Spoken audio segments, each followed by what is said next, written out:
이번 시간에는 용언의 활용 양상을 좀 공부를 해볼 텐데 쌤이 저번 시간에 이야기했죠. 실전에서 가장 품사와 관련된 문제가 많이 나오는 데가 저번 시간에 했던 본용언과 보조용언 구분하는 것, 그 다음에 두 번째가 이 용언의 활용 양상이에요. 용언의 활용이라고 하는 것을 우리가 잘 알고 있죠. 어간 뒤에 다양한 어미가 결합해서 여러 모양으로 쓰이는 것을 활용이라고 한다. 근데 그 활용하는 형태가 규칙적으로 활용을 하는 용언들도 있고요. 그 다음에 불규칙적으로 활용을 하는 용언들도 있어요. 그걸 오늘 우리가 해볼 거라고. 굉장히 중요해요. 용언의 활용 양상은.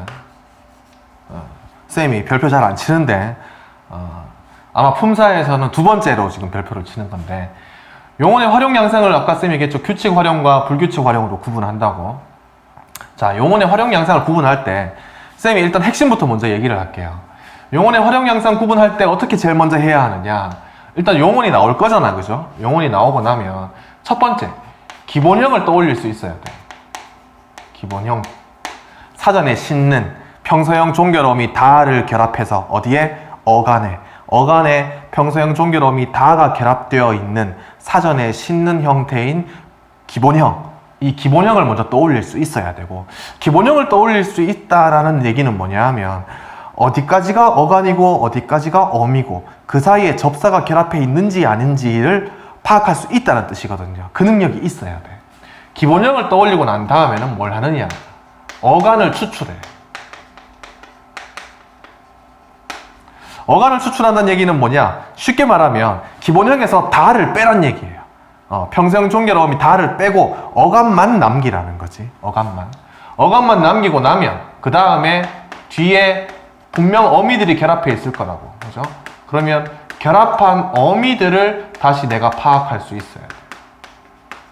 어떤 어미들이 결합되어 있는지, 혹은 이 어미 자리에 또 접사가 중간에 끼어 있는 경우도 있거든. 접사나 또는 어미가 어떤 것들이 어간 뒤에 결합되어 있는지 그걸 내가 구분할 수 있어야 된다는 거지. 이렇게 하고 난 다음에 어떻게 하면 되느냐? 어간이나 혹은 어미, 이 둘의 형태가, 모양이 변했는지 변하지 않았는지를 확인하면 된다는 거지. 이렇게 확인했을 때 어간이나 어미의 형태 변화가 없다 그러면 규칙 활용이에요. 어간이나 어미의 형태가 변화가 있다 그러면 불규칙 활용이라고. 이해되죠? 기본형을 떠올린 다음에, 왜냐하면 우리 문제에서는 기본형의 모양으로 보여주는 경우가 잘 없거든. 항상 어떤 어미나 접사들이 결합되어 있는 형태란 말이죠. 거기에서 내가 기본형을 내 머릿속으로 떠올릴 수 있어야 돼. 떠올린 다음에 다를 제외한 다음 어간을 남기고 다시 이제 그 문장에 쓰인 용언의 형태를 봐야 되겠죠. 어간까지 딱 뺀 다음에 그 어간 뒤에 어떤 어미 접사들이 결합되어 있는지 내가 하나하나 분석할 수 있어야 된다고. 이게 시작이야. 사실 이게 핵심이고, 이게 되면 변했는지 안 변했는지 눈으로 확인이 되니까. 자, 규칙 활용은 아까 뭐라 그랬죠? 어간이나 어미의 형태 변화가 없는 것들, 그죠? 먹다 같은 동사가 있다면 이 먹다는 기본형으로 쌤이 지금 적어놨죠. 문장에서는 먹었다, 혹은 먹겠다, 먹는 중이다, 먹고 뭐 이런 식으로 다양한 어미가 결합되어 있겠지. 그러면 그런 활용된 형태를 보고 기본형을 떠올린 다음에 그 다음에 어떻게 하자고? 어간만 이렇게 딱 분리를 하라고. 붙임표 붙이는 습관을 항상 가져야 돼요. 이 붙임표를 잘 붙일 수 있느냐 없느냐는 이 용언의 활용 부분뿐만 아니라 뒤에 가서 다른 여러 문법적인 부분들에서도 아주 핵심적인 능력이 되거든. 이걸 할 수 있느냐 없느냐 차이가 크거든요. 또 학교 내신 시험에서는 서술형 문제에서 붙임표까지 꼭 정확하게 쓰지 않으면 감점을 막 한다고. 붙임표 중요해요. 이렇게 어간을 딱 분리하고 난 다음에 뒤에 어떤 어미들이 결합하고 있는지 보면 되는 거지. 근데 여기서 또 한 가지 중요한 건 뭐냐? 이 결합하는 어미를 파악할 텐데 그 어미들의 종류가 굉장히 많거든. 쌤이 저번 시간 끄트머리쯤 얘기했죠. 대등적 연결어미, 종속적 연결어미, 보조적 연결어미, 저번 시간에 연결어미 했었고, 종결어미, 연결어미, 전성어미, 그 다음에 중간에 막 사동전미사, 피동전미사, 중간에 조사가 막 들어가 있는 경우도 있고, 다양한 형태들이 있기 때문에 이걸 다 외우지는 못한다고. 다 외우지 못하고 또 다 외울 필요도 없기 때문에 이런 방식을 쓰는 거예요. 하나의 정형화된 절차니까 꼭 몸에 뵐 때까지 연습을 해줘야 돼요. 여기 뒤에 다양한 어미들이 결합되어 있을 거라고. 뭐 먹고가 결합될 수도 있고 먹네 혹은 먹니 먹는 뭐 이런 것도 있을 수 있겠죠. 먹으며 뭐 이런 것 어미가 굉장히 종류가 많잖아요.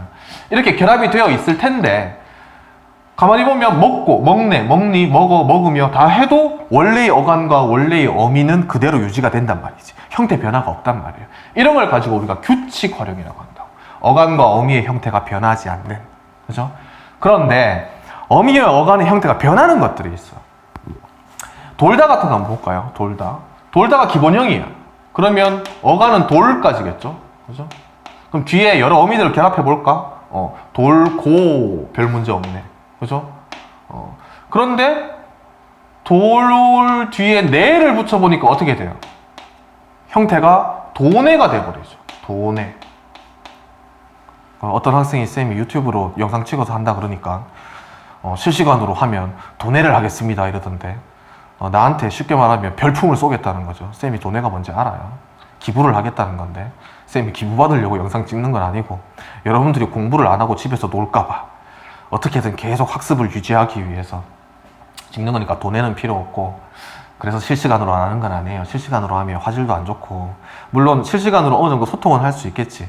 뭐 쌤이 이렇게 앞에 있는 화면 보면서 뭐 이거에 대한 질문 물어보면 뭐 답을 요구할 수도 있을 거고, 잘 듣고 있는지 아닌지 이름 한 번씩 부를 수도 있는데, 그렇게 하면 사실 짜임새 있게 최소한의 시간으로 많은 내용 정확하게 전달하는 건 조금 힘들고, 물론 실시간으로 하게 되면 좀 수업 같은 느낌은 나겠죠.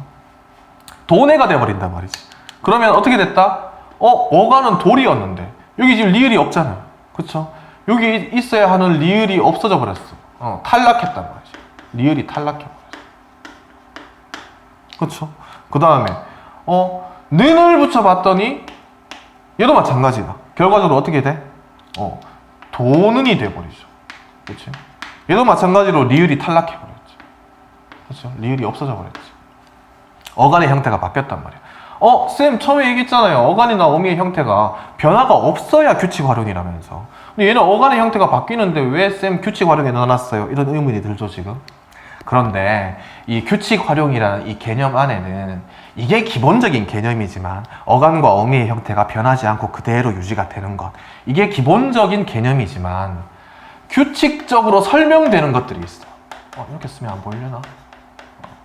이 규칙적으로 설명이 되는 것들이 있어. 이 규칙적이라는 건 어떤 거냐 하면 동일한 음운 환경에 처해 있을 때, 지금 뒤에 어미가 시작하는 어미가 니은으로 시작하죠, 그쵸? 니은으로 시작하죠.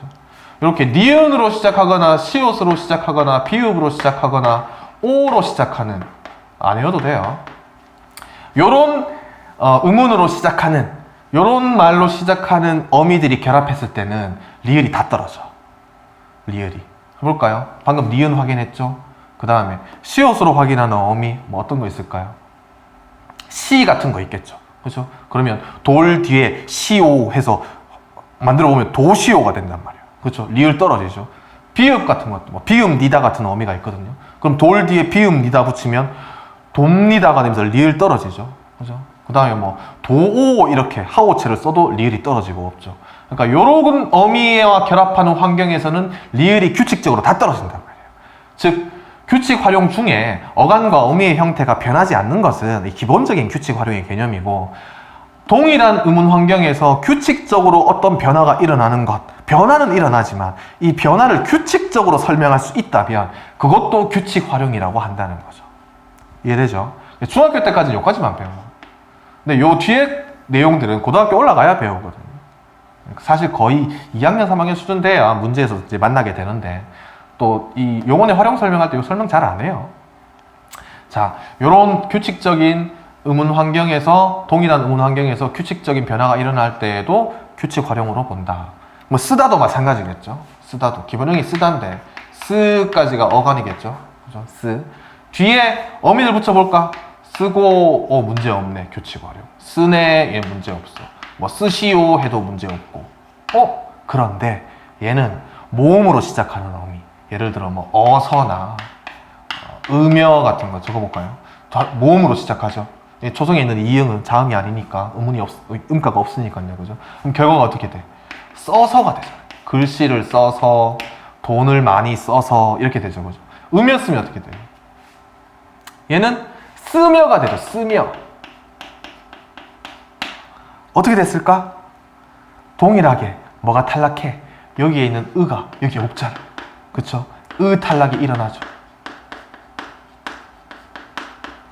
근데 얘는 의 있는데요 하지만 원래 의가 두 개잖아요. 그죠? 그러면 앞에 있는 어간의 의는 떨어진 거예요. 얘도 마찬가지로 의 탈락이 일어나죠. 두 개밖에 없어요. 리을 탈락과 의 탈락 말고는 규칙 활용에서 변화가 일어나면서 규칙으로 인정해 주는 경우는 없어요. 이 두 개를 외울 거냐? 외울 필요 없다고. 뭐 외우면 좋겠지. 편하니까. 자, 어간과 어미의 형태가 변화가 없거나 혹은 같은 소리의 환경, 음운 환경에서, 이 말은 음운 환경은 어미를 말하는 거겠죠. 뒤에 결합하는 어미가 일정한 어미일 때 동일하게 모든 변화가 일어난다면 그것도 규칙적인 활용으로 본다. 됐죠? 정작 이제 문제에서 많이 다루는 건 불규칙 활용이에요. 규칙 활용은 뭐 규칙으로 설명할 수 있으니까 크게 복잡한 내용이 없잖아. 요 두 개 정도의 이 경우를 빼고는. 불규칙 활용은 그 양상이 굉장히 다양하거든. 그 다양한 양상들을 쌤이 예를 통해서 다 보여주려고 적어놨어요, 이미. 자, 불규칙 활용에는 또 세 가지로 구분을 해. 그 변화가 없으면 규칙 활용이고 변화가 있으면 불규칙 활용인데 그 변화가 어디에서 일어나느냐? 어간에서의 변화가 있는 용언도 있고 어미에서 변화가 일어나는 용언도 있고 어간과 어미가 모두 변하는 불규칙 활용도 있어요. 그러니까 고3 수준 정도 혹은 고2 말쯤 되면은 야, 규칙 활용이냐 불규칙 활용이냐 너 구분할 수 있어? 이렇게 묻는 것에서 더 나아가서 얘네들 다 불규칙 활용인데 불규칙 활용은 어간이 바뀌는 것도 있고 어미가 바뀌는 것도 있고 어간과 어미가 바뀌는 것도 있는데 너는 이 셋도 구분할 수 있냐? 이 정도까지 물어본다고. 학교 서술형 문제로도 많이 나와요. 밑에 다 써야 되는 거야. 불규칙 활용의 사례를 예를 보여주고 이 세 개의 불규칙 활용의 양상이 어떤지 다 구분해서 설명하라 한단 말이에요. 쉽지 않겠죠, 그죠? 근데 개념을 잘 잡고 있으면 막상 개념대로 쓰면 대부분 답이 돼. 개념이 약하면 잘 못 쓰게 돼요. 자, 짓다부터 먼저 보면 어간은 짓까지예요, 그죠? 그럼 뒤에 이제 어미를 막 붙여볼 수 있겠지. 짓고 문제 없어. 짓네 문제 없고. 근데 여기에서처럼 모음으로 시작하는 어미 결합해 볼까요? 어서, 으며 결합해 뭐 어떻게 되지? 짓어서가 아니라 어떻게 돼요? 지어서가 되지. 그죠? 지으며가 되잖아. 그죠? 뭐가 안 보이죠? 뭐가 안 보여? 어간에 짓이 없었잖아. 여기 짓이 전부 다 시옷이 다 탈락해 버렸지. 그죠? 시옷이 다 떨어졌죠. 어간의 형태가 바뀌었죠. 그죠? 이럴 때 우리가 불규칙 활용이라고 한단 말이지. 그 다음에 묻다는 쌤이 왜 두 개나 써놨고 굽다는 왜 두 개나 써놨냐 하면 묻다 같은 디귿 받침을 가지고 있는 애들이 다 불규칙 활용이 일어나느냐? 그렇지 않아요. 그래서 외우면 안 되는 거야. 여기도 외워서는 안 돼. 예를 들어 묻다가 동미어가 있잖아요. 얘는 질문하다의 뜻이야. 퀘스천의 의미고 얘는 땅에 파묻다의 의미야. 베리의 의미라고. 근데 형태는 똑같잖아요, 그죠? 근데 우리가 이 활용 양상을 볼까? 둘 다 어간의 형태는 똑같아. 묻까지요. 얘도 묻까지지. 그죠? 그 뒤에 자음으로 시작하는 어미들 붙여볼까요? 묻고, 질문한다의 의미, 묻네, 별 문제 없어. 얘도 별 문제 없죠. 땅에 묻고, 땅에 묻네, 별 문제 없죠. 근데 위에서처럼 모음으로 시작하는 어미 결합해볼까요? 뒤에 어서 결합해볼까? 그러면 어떻게 돼? 결과가 물어서가 되죠. 그쵸? 너 어디에 있는지 물어서 이렇게 되잖아요. 그죠? 물어라가 되고, 그죠? 물으며 이렇게 되죠. 그러니까 어미로, 모음으로 시작하는 어미들이 결합했을 때 원래의 어간 받침은 디귿이었는데 이게 어간 받침이 리을로 바뀌었잖아. 그죠? 어간의 형태가 바뀌었죠. 어미는 그대로 있는데. 그죠? 어간에서의 변화가 일어난 불규칙 활용인 거죠. 근데 땅에 묻다 하는 이 의미일 때는 봐봐. 자음은 똑같아. 근데 뒤에 똑같이 모음으로 시작하는 어미를 결합해봐. 그럼 어떻게 되죠? 결과가 땅에 묻어서가 되잖아. 그죠? 땅에 묻어서. 얘는 바뀌어야 안 바뀌어. 어간의 형태 아무 문제 없어. 어미의 형태도 그대로 있어. 그럼 얘는 여기 있으면 돼, 안 돼? 안 되지. 어디로 가야 돼? 얘는 규칙 활용으로 가야지. 그죠? 그러니까 똑같은 형태지만 이건 불규칙 활용이고 이건 규칙 활용이라고. 이렇게 달라질 수 있기 때문에 의미에 따라서 달라질 수 있기 때문에 얘를 묻다는 무조건 규칙 활용 이렇게 외우면 안 된다. 이해되죠? 그 다음에 굽다 같은 것도 마찬가지야. 위에 있는 굽다는 뭐 우리 불에 뭘 굽는 것, 그죠? 베이크의 의미고 밑에 있는 굽다는 똑바르지 않다, 그죠? 휘어 있다 이런 의미예요. 뭐 얘는 커브의 의미겠죠. 이렇게 봤을 때 위에 있는 굽다도 똑같이 활용을 해볼까? 굽까지가 어간이겠죠. 뒤에 자음으로 시작하는 굽고 굽네, 빵을 굽고 빵을 굽네 별 문제 없어. 근데 모음으로 시작하는 어미 붙여볼까요? 어서 붙이면 어떻게 돼? 결과가 구워서가 되죠. 구워서.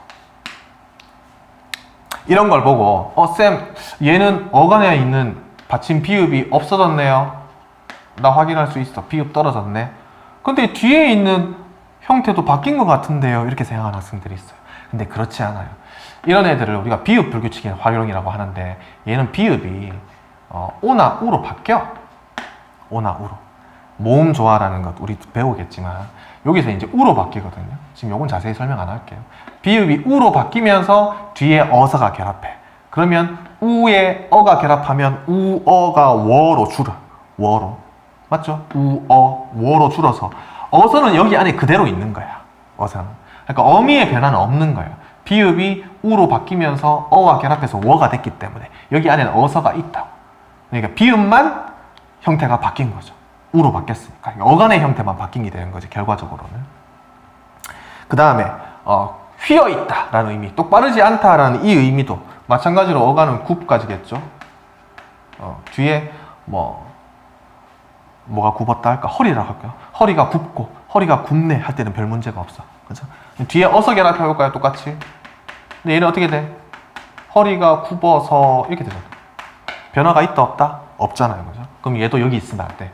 얘는 왜 어간 어미 형태가 그대로 있으니까 얘도 마찬가지로 규칙 활용으로 가야 되는 거지.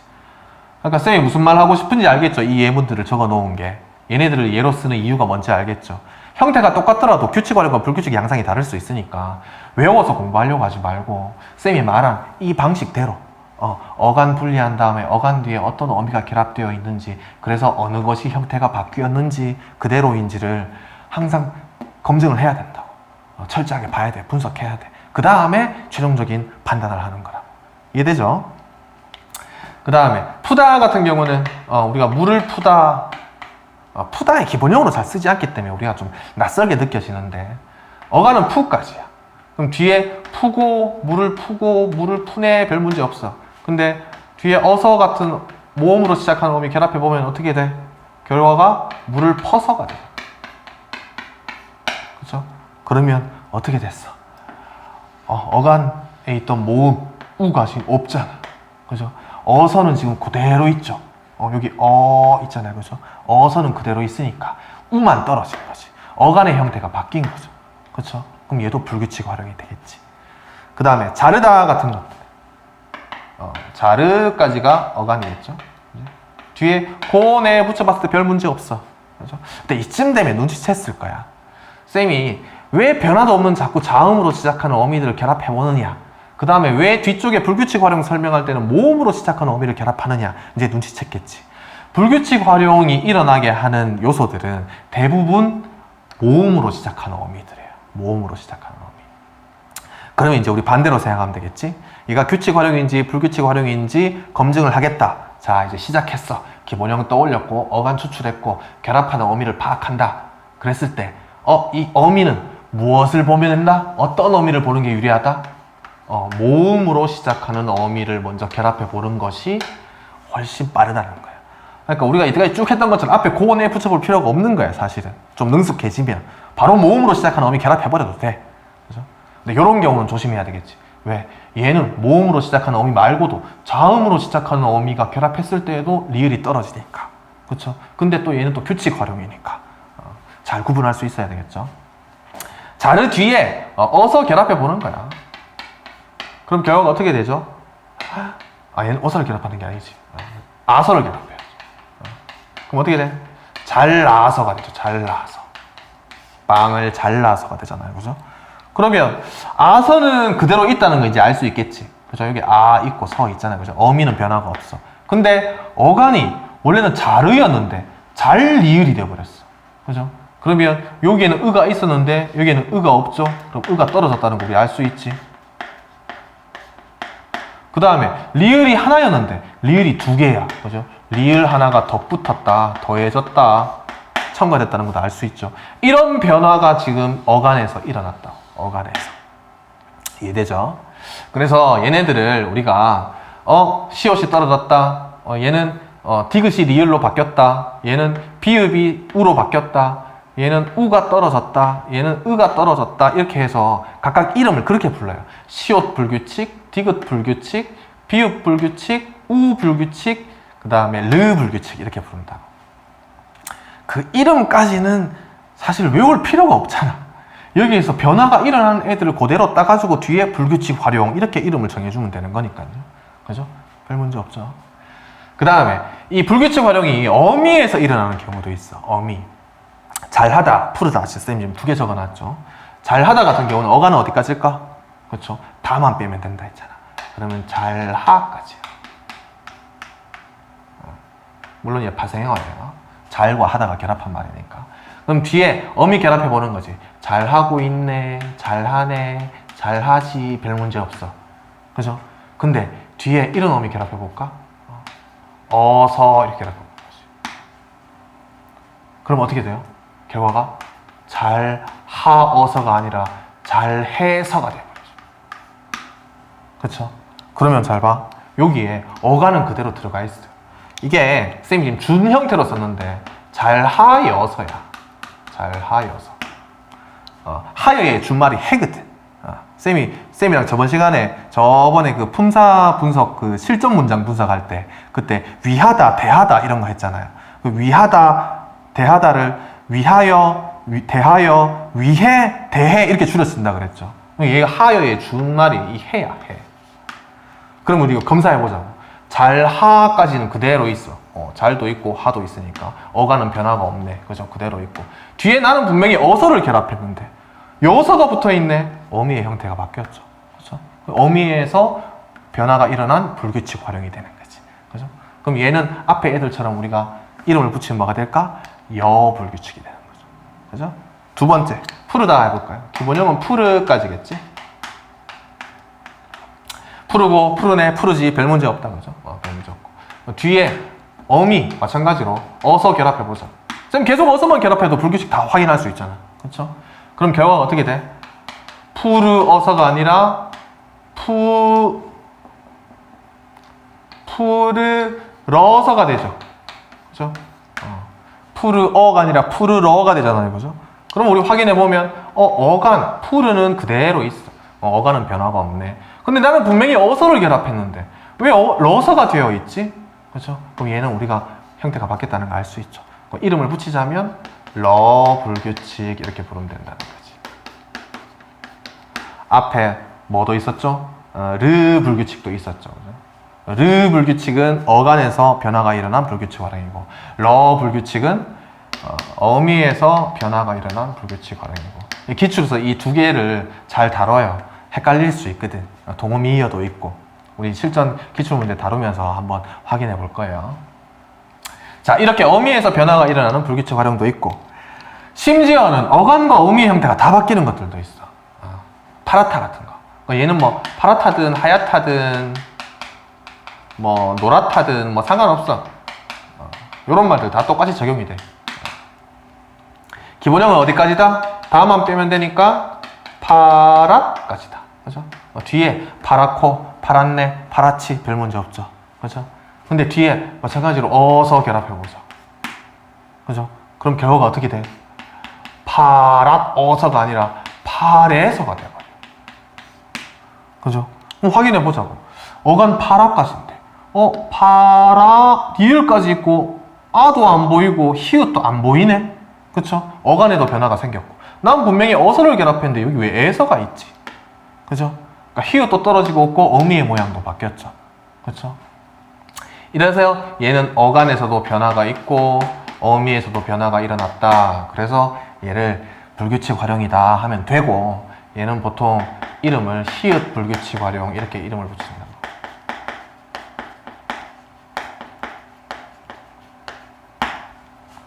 됐죠? 불규칙 활용의 얘는 대체로 다 양상이 비슷하잖아. 그렇죠? 어간 뒤에 이게 핵심이라고 쌤이 수업 초반부에 얘기했던 이유가 결과적으로 이걸로 다 확인이 되기 때문에. 근데 중요한 건 여기에서 얼마나 잘할 수 있느냐. 여기에서 지금 우리가 연습한 건 전부 다 기본형의 형태를 적어놓고 시작했기 때문에 어미들을 따로 분석하고 이럴 필요는 없었기 때문에 조금 쉽게 뭐 할 수 있었다고 볼 수 있는데, 뭐 어미들을 다양하게 결합해 놓은 상태에서 얘가 불규칙 활용인지 규칙 활용인지 구분하려면 이런 걸 할 수 있어야 되거든. 그러니까 여기에서 진짜 실력이 있느냐 없느냐가 결정이 된다고. 그러니까 뒤에 가서 우리가 어미 종류도 다 정리를 할 거고 또 접사도 정리를 할 텐데, 그것까지 되고 난 다음에 외워버려도 좋고, 또 어떤 선생님은 그냥 외우라 그래요. 근데 그 외우는 데는 또 편한 방법이 없어. 무조건 그냥 외울 수밖에 없거든. 근데 쌤 외우는 거 싫어하기 때문에 일단 개념으로 파악하는 방법을 먼저 익혀놓고, 그 다음에 잘 안 되는 것들은 왜 안 되는지 또 고민하다 보면 금방 또 나오거든. 그러니까 쌤이 지금 보여주는 이 불규칙의 활용의 예 정도가 거의 다기 때문에 사실 외워도 별 문제 없는데, 기본형이기 때문에 좀 쉽게 보이는 거고, 다양한 어미들을 결합해 놓으면 외운 걸로만으로는 해결이 잘 안 된단 말이지. 자, 규칙 활용과 불규칙 활용 여기까지 정리를 하고, 이래서 어미 접사 빼고는 지금 용언에 관련된 것도 거의 다 했어요. 다 했고, 한두 시간 정도 쌤이랑 어미랑 접사 정리를 하고, 접사 정리하면서 자연스럽게 단어의 형성으로 넘어가면 되거든. 그거는 접사는 뒤쪽에 붙여가지고 파생어 합성어 넘어가면서 같이 또 하게 될 거고, 실전 문장이나 이런 걸 조금 쌤이 만들어 보고, 그 다음에 실전 기출 문제도 몇 개 다뤄볼 테니까 여기까지 개념을 확실하게 잘 정리를 해 놓길 바랍니다.